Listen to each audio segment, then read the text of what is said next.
Hello everyone, welcome back to my channel AAA Log, and this is Irene. In today's episode, we'll be talking about how to introduce yourself. Now, we are often asked to introduce ourselves in our job interviews, in visa interviews, in events or English classes. The idea itself, the idea of introducing yourself itself is very scary, and if you have to introduce yourself in front of a large crowd, that idea is intimidating, even for someone like me. But if you prepare yourself, if you write down your introduction step by step and practice it by heart, then it becomes a lot more easier and it sounds neat, clean, and much more sophisticated. So today in this video, we'll be talking about how you can prepare your introduction and how you can present it to look more sophisticated and professional. So the first thing whenever you're giving an introductory speech is greeting. It's very basic and very important. You should always start your introduction with a greeting. Now, there are two ways to do that. Formal and informal, depending on what type of place you're introducing yourself into. If you are in a job interview, visa interview, or in an official event, you should always go for the formal way. If it's amongst your family, amongst friends, obviously it's informal way. Now, the formal way is the very basic, the very common is the way you can start with, hello everyone, just like I started my video, or depending on the time of your introduction, you can say either good morning, good afternoon, or good evening. The informal way is going for hey, hola, what's up, just going with that flow, depending on your personality and your way of choice of ways. The next step is your name. So you say, if you choose hello for your greeting, then you go hello, this is your name. If you go good morning, this is your name, or you can say it is your name. Or if you are if you're giving introduction through phone, if you're invisible, then you can say hello, you're listening to. If everyone can see you, then you can say hello, you're looking at your name, or this is, or I am, the basic one, I am your name.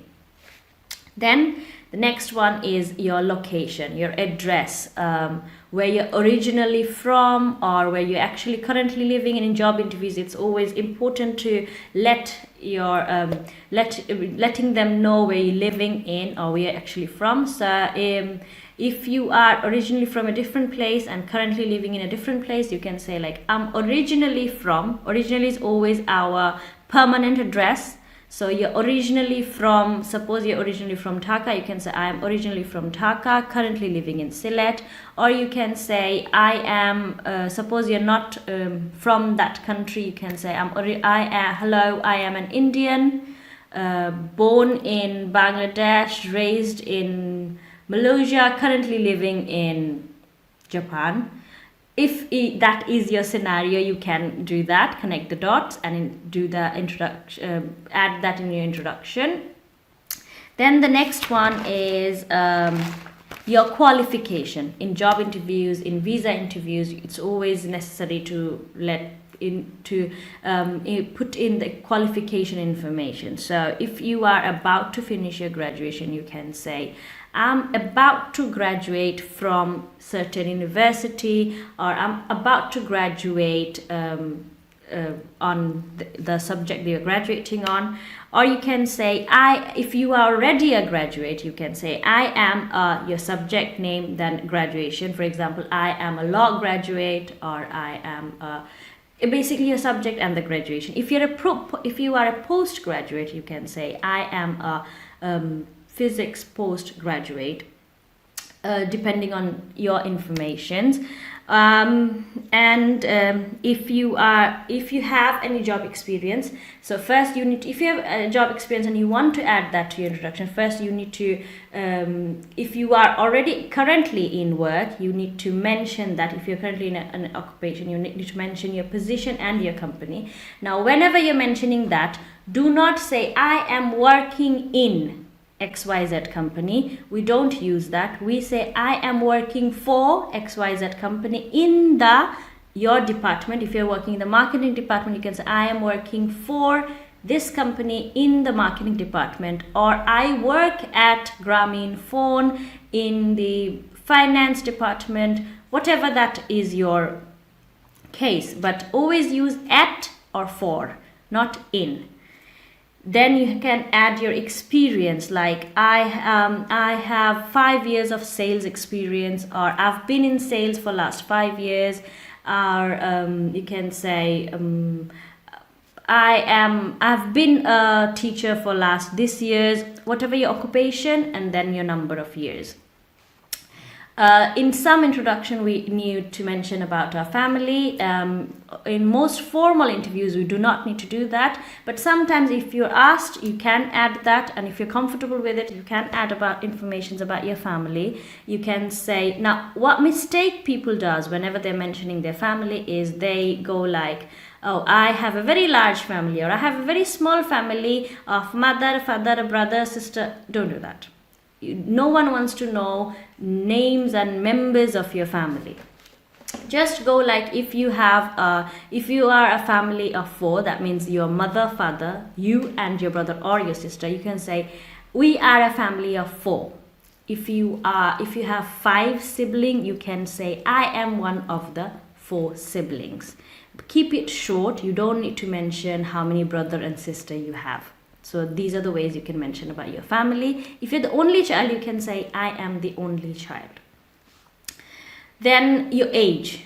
So if you are comfortable with letting know everyone about your age, you can say I am 17 years old, I am 40 years old, or I'm in my, or if you want to keep it discreet, then you can say I am in my early, mid, or late, then the decade of your age. That means if you're in your 20s, you can say I'm in my early 20s, or late 20s or mid 20s, or early teens, late teens, or mid teens.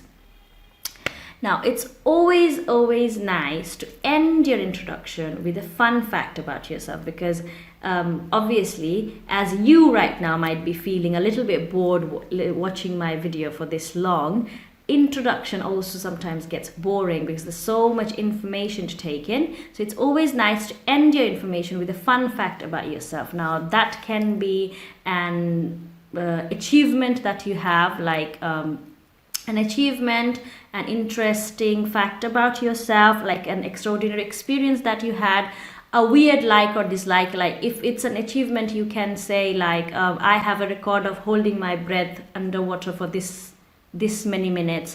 Or if you had any extraordinary experience, like I went for skydiving last year, and you describe that experience. Or you can say if you have a weird like or dislike, like I am a big fan of lizard, if you want to. That's just an example.